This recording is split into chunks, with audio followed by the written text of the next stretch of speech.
Hello.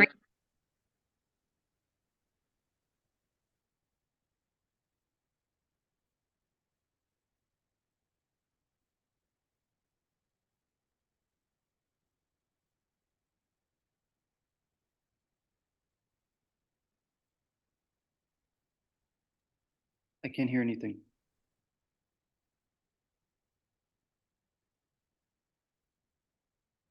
Okay. Perach Purim. Can you hear me now? Yes, I can. Thank you. Oh,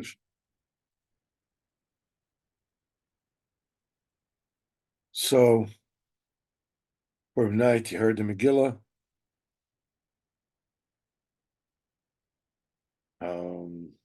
Okay. Hmm. Hashem will start with the Sipurey Baa Shem. Then Sichos Haran, B'ezrat Hashem. I'm sure that this will dovetail really nicely with Purim.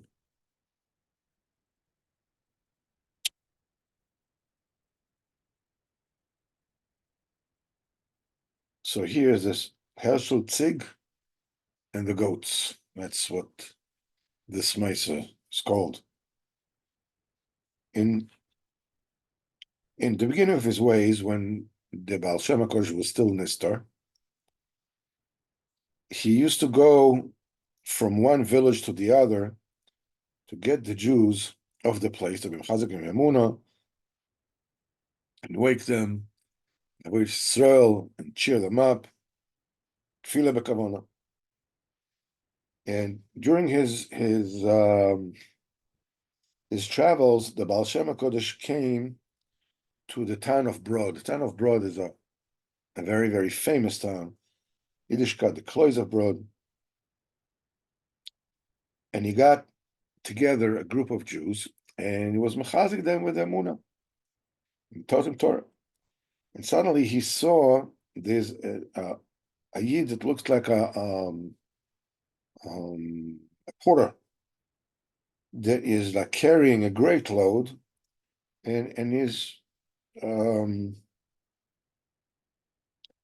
um, but silent. But and everybody saw a porter, carrying a load.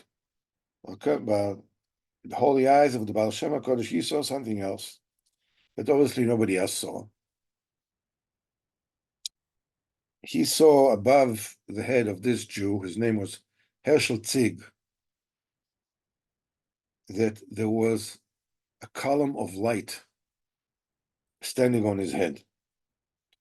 So the Baal Shem Tov thought this is Bevadai, one of the tzaddikim Nistarim, you know, in Yatzakadosh Baruch Hu to let him know what's this, what's the deal with this particular Jew, what's this gewaldige column of light that is standing on his head. So Baal Shem Tov stayed there, and for 3 days he kept on, watching this particular Jew and see that he was carrying, his job as a porter was carrying loads, and he was growing goats. So the Baal Shem Tov came to Rabbi Yeshua Tzik and asked him to buy some goat's milk. So Rabbi Yeshua Tzik was very happy. It says, "B'simcha v'tov levav." Be very, very glad. You should come and stay by my house and drink to your heart's delight. And there's no need to pay. It's free of charge. And they went to this hut, this fallen hut of the Yid Herschel. They were standing in the edge of the town. He just opened up his house. He saw four goats waiting for their masters to come back, and he came to them and he petted them and smiled to them. And then he milked a cup of fresh goat's milk and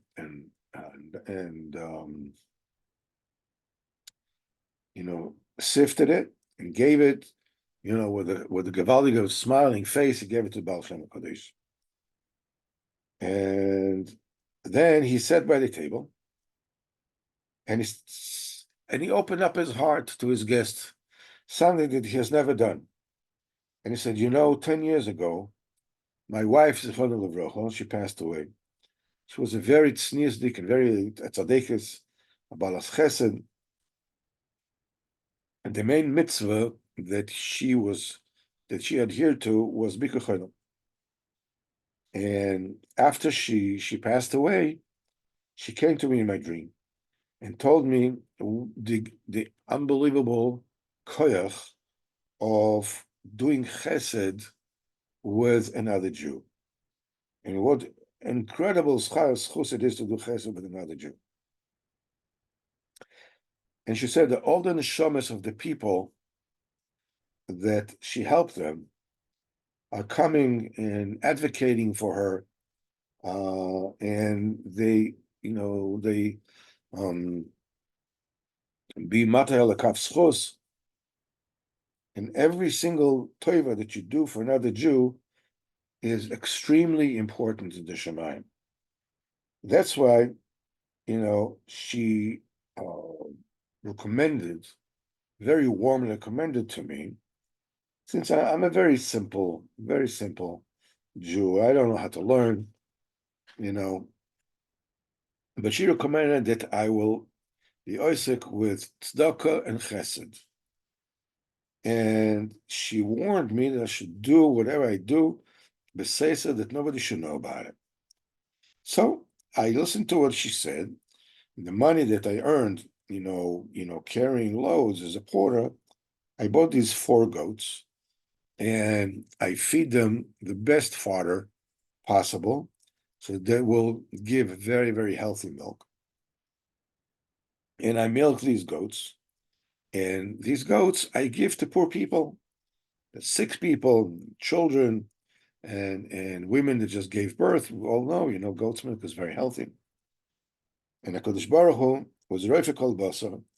He's helping, and this milk is curing the sick and being very, very mechazik, making whoever drinks it, makes it strong, and healthy. And if you'll ask, why on earth am I telling you my story? I'll tell you. Because last night, my wife came to me, and she said, tomorrow, I will meet a Jew that will ask for a glass of milk. So I should invite him to my house and tell him my story, because it is through him that Bezat Hashem, I'll get a great bracha of goodness. Okay. And this is how he told the story that the Baal Shemtov was riveted. Now he understood what's the light, that is on the head of this Jew. And Ma'aseh Tzedakah Chesed that are accompanying him on every step of the way. From that day on, the Baal Shem HaKadosh has took and brought in this Yid to the Chabur of Tzadikim Nistorim and taught him from the Torah. And the Yid started going up, Baruch Hashem, in Torah and Tefillah, Avodas Hashem. And even then, he did not cease from his Ma'aseh Chesed until his last day. Bezat Hashem will be Zocher, the mitzvah of Abbas Yisrael, and doing Chesed, Beruchnis, and Begashmis, with the people and our fellow men. Bezat Hashem will be Zocher to Geula Shleimo b'mehera v'emeinu Amen. This story obviously is extremely apropos, on Purim. That the Purim is meant to be merab shalom ben adam lechavero, with mishlach mones and tzedakah levyonim and all that, because it makes it all one. Not to be not to be trite, but as I said, together nobody can touch us. It's when we are separated. This is when our downfall, Aleinu, comes about. Lemaisa, when you take a look at Purim, it said that the miracle of Purim is really, when you take a look at every yontiv, there's a certain kind of for premise that this yontiv is predicated on. You have Pesach, we were slaves, Kadosh Baruch Hu took us out of Mitzrayim, made us a nation. You have Chanukah, we're fighting off the Greek culture of us and stuck in our own culture. You have Shavuos, obviously, when we got to Torah and so forth and so on. But what is the premise of Purim? What does Purim accomplish for us?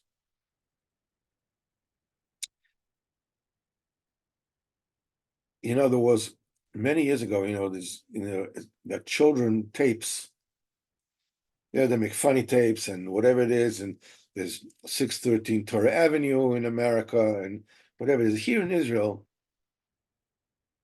there was a Purim tape, obviously, very funny and it was called Megillas Budapest. The Budapest Megillah. This whole tape was explained by somebody who was affecting a Hungarian accent. A Hungarian accent is funny enough as it is. When I was in Budapest and for the first time, I saw what happened. I heard them talking to one another. I heard people talking Hungarian, but it's like I couldn't get used to it. It sounded to me like each person was poking fun at the other person's accent. Says you're talking like hoba. Says you're making fun of me. You are about that. It just looked like a whole thing looked like a joke from beginning to end. But anyhow, so this Megillas Budapest started, the first line started Vayehi, and he said in Hebrew, Pam Hoya, once it was, Ve'achshav lo yesh, and now there's no is. And when you listen to it, Ve'achshav lo yesh, there's no is. Instead of saying, and now there isn't. So now there's no is. Purim is the holiday of the despaired. The people, they were in Persia, 70 years after the Golus of Nebuchadnezzar. And they were waiting for the 70 years of Golus to pass. They were not the only ones. The Goyim also, watching very like a hawk, trying to make a cheshbon when does the 70 years pass. And first of all, you had Belshazzar, and according to his cheshbon, 70 years were over, and that day he took the goblets and kelebes hamikdash and used them and drank them. That night, he was killed. He and his children, everybody was killed by the Malchus Madai. And now they came up to a new cheshbon. The new cheshbon is Achashverosh. He's making a big shindig, a big bash. What's the occasion? Occasion is 70 years. The Yidden were not retrieved. They were not delivered. He's wearing the clothing of the Kohen Gadol. He's giving wine to everybody. He's inviting everybody, all the Jews. So, the Elachit Jews like Lamodacha would not go there. But the other Jews, they were not so, and they went. At that particular time, something happened that never happened before in the entire Jewish history. That the Jews, started marrying non-Jewish women. It wasn't just a sporadic, individual case. This one married this one or whatever, but it was a thing. It was a politically correct kind of happenstance that was going on. That comes out of the fact that the people simply despaired. We're nothing. We don't count for anything. Baruch forgot about us. Even Haman said to Achashverosh, Yeshno Am Echad. So the Medrash says, Haman said to Achashverosh, Elokayim shel elu yoshenu. The God of those is asleep. Al Pi Kapola is a very, very deep thing, very deep secret, which is hidden in that. And before the great deliverance, there has to be a time of sleep. It's also in Rosh Hashanah, the same thing happens.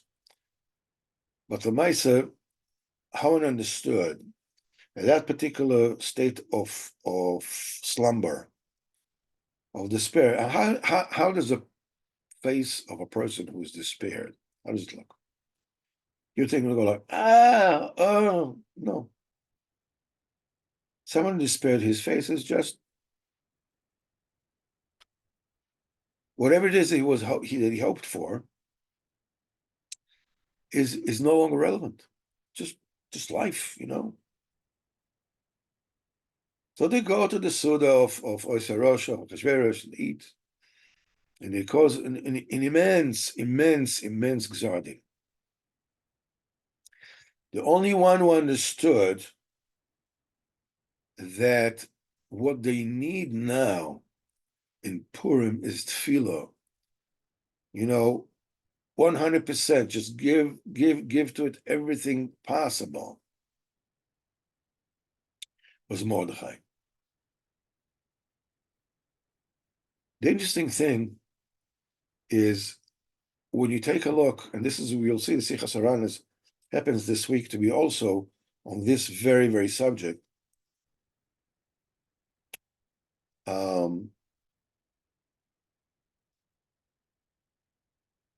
When you read the book of Nehemiah and Ezra and Nehemiah,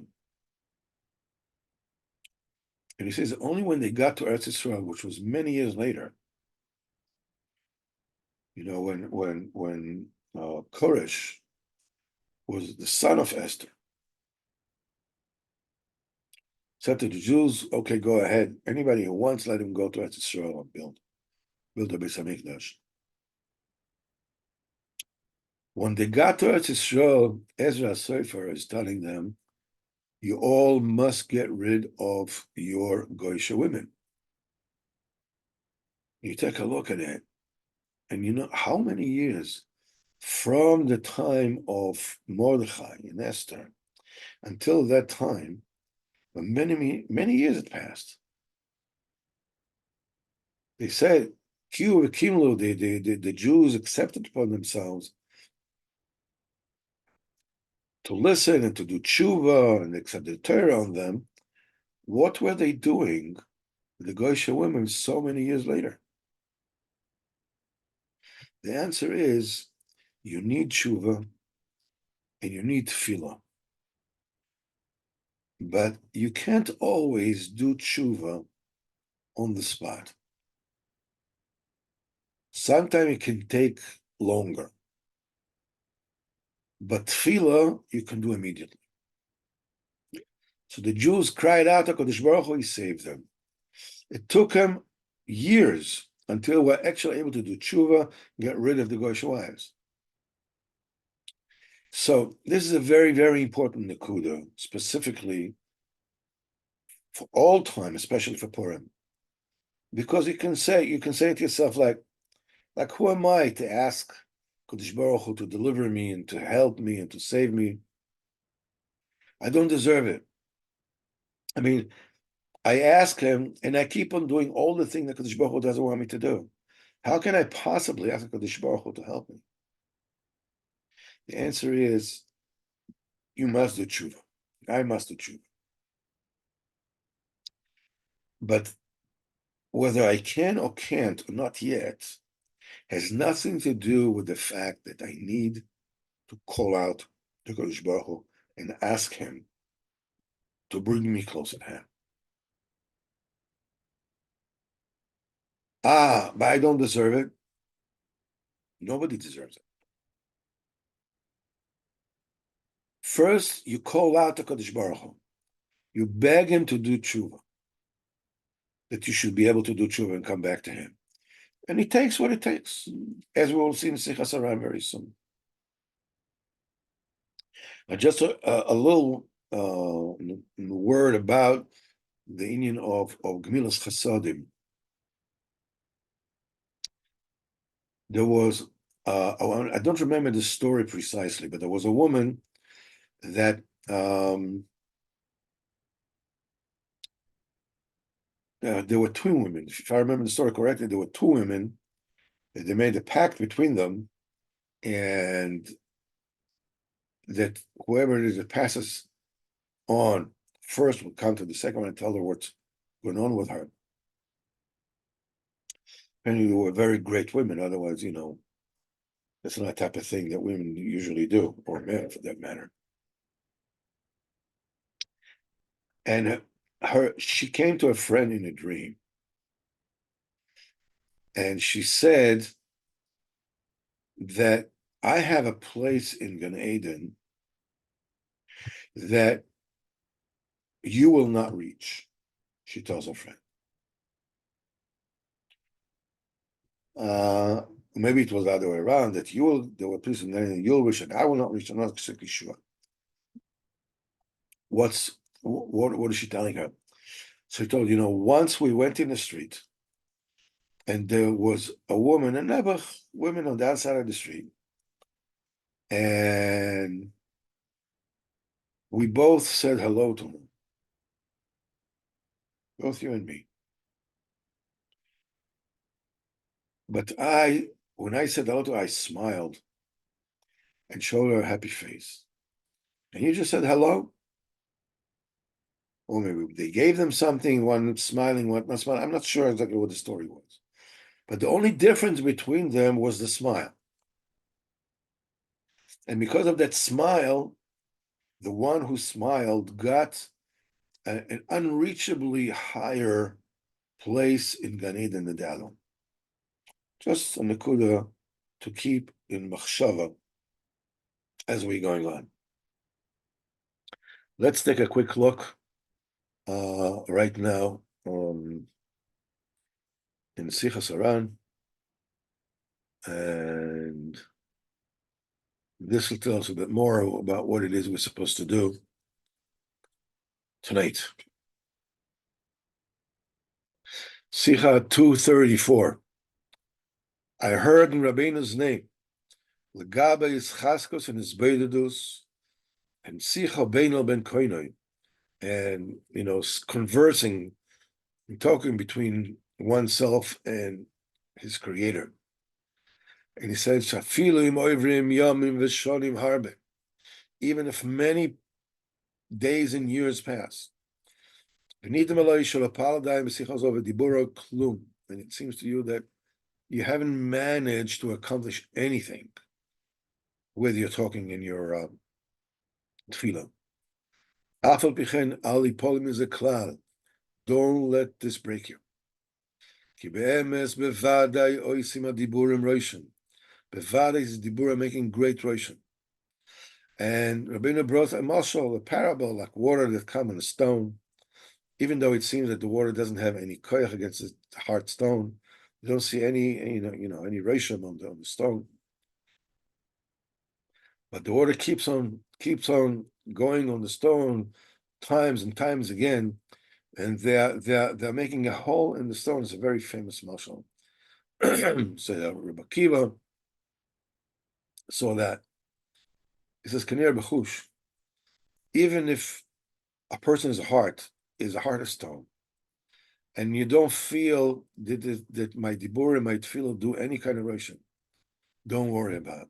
As the days pass and the years pass, it will actually make a hole in a person's wooden heart. Avanim shachakumayim, stones were ground by water, and as I said before, and explained a lot about this union of strengthening one person in his vedudus.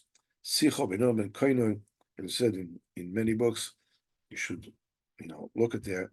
But the main thing is to be Mekayim that. Tonight, of all nights, it is an extremely auspicious night of Purim. To get up, if you can get up, Chatzos is Gewalt, cannot get up later, and make his vedudus. And you call out to Kodesh Baruch Hu, because we have a klal in Purim, called Poishat Liad, anybody that sends his hand, to receive, Noslim, he gets. Tonight, and then Bezat Hashem, Breslev Chassidim used to daven vasikin on Purim. Bezat Hashem, we should be zoicha and ask for anything. Very important. Don't try to make any deals with HaKadosh Baruch Hu. Also, if you give me that, I'm going to, then I should be this. No, no negotiations. Just ask for everything and absolutely everything that you want. You want to get married, you want to have children, you want to have parnasa, you want to learn Torah, you want to daven, like I mentioned, you want to get closer to true tzaddikim, everything. Don't say, if you do this, none. No hanky-panky, no foolishness. Just ask, and B'ezrat Hashem, tonight, you'll get everything. Hashem should help us. B'zoicha, ready of klipas, Haman Amalek, that tumor, that filth of Haman Amalek, especially, within us, of this klipas Haman Amalek that is leading the people in Israel in awful averas. Awful. The people don't know, and people with Tmimisdik, they don't know.